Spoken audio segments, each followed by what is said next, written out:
טוב חבר'ה, גרסה ראשונה של מערכת שיעורים, לדעתי בהתחלה היא תישאר בערך ככה.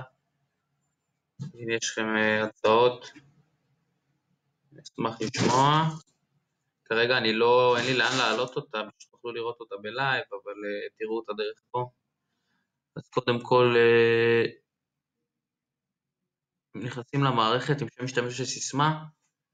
שם משתמש וסיסמה בהתחלה יהיו כלליים לכל המורים. ופה ברשימה הם יבחרו את השם שלהם, בשביל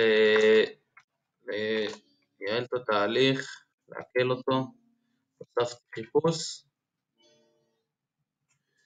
ככה שאפשר לחפש את השם ולבחור. במידה והשם שלי לא פה, אני לוחץ הוספת מורה חדש, נכניס את השם שלי, יקיר גואטה, יקיר bla.com, לוחץ אישור, ויקיר נוסף. עכשיו אני יכול לבחור את יקיר, אז אני יקיר ואני נכנס, יש לי פה שלום יקיר גואטה. אם אני רוצה להחליף מורה, זה בשבילנו, בשביל ניהול, אני יכול להחליף מורה, לחזור לפה, כבר יקיר.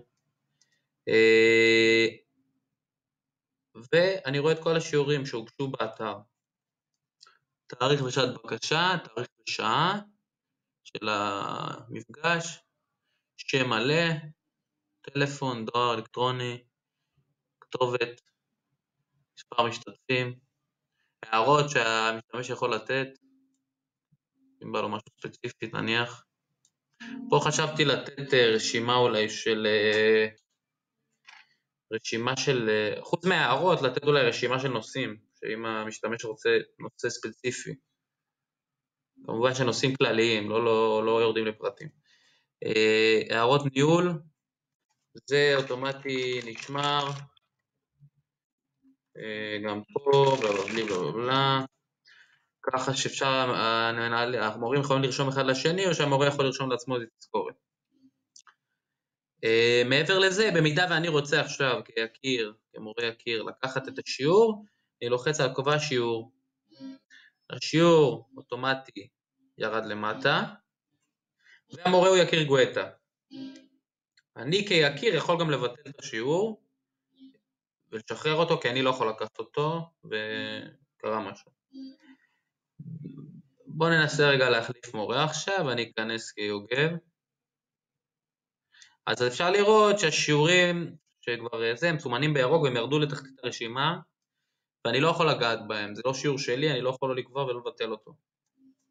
עכשיו אני כיוגב רוצה לקבוע שיעור, אני קובע את השיעור הזה, גם ירדתי למטה, והשיעור הזה למעשה נקבע, כל מה שנשאר לאברך זה ליצור קשר עם הבן אדם, וזה כשהתאריך יעבור, עשיתי טווח של 3 ימים מהמעבר של התאריך, השיעור כבר לא יהיה פה ברשימה, הוא כן נשמר אצלנו במערכת, אבל פה ברשימה הוא כבר לא יהיה כי אין צורך. עכשיו, האם אני כיוגב, זה עוד איזה כלי עזר למורים, אם אני כיוגב רוצה לראות רק את השיעורים שלי,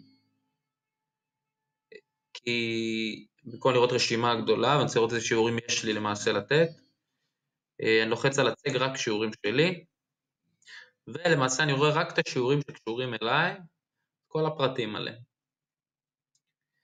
עכשיו, אתם שואלים איך למעשה מגישים שיעור? קודם כל, במערכת, במידה ויש צורך, אפשר להוסיף שיעור ידני. יש לנו פה שם מלא, טלפון, דואר אלקטרוני, כתובת, מספר משתתפים והערות. אותו טופס בצורה קצת יותר מעוצבת בהתאם לאתר, יושב גם באתר. במידה ואני מוסיף, עידן וגס, טלפון, דואר, עידן-וגס.com, איפשהו ביבנה, 7 משתתפים, זה יכול לתת הערות, מה המצב אחי? אישור, ניתן לזה כמה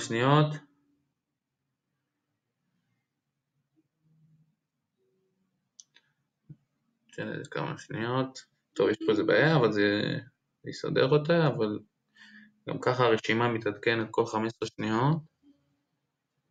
נחכה.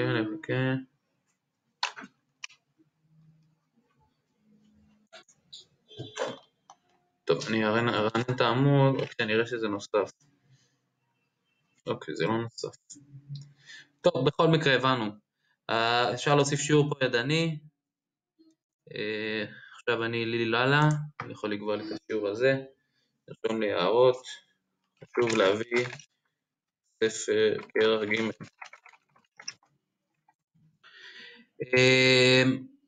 זה בגדול. אז כמו שאמרנו לגבי הוספת שיעור, זה בגדול הפורמט. באתר הוא יהיה זה בשביל להוסיף ידנית פה. ובאתר יופיע את אותו טופס.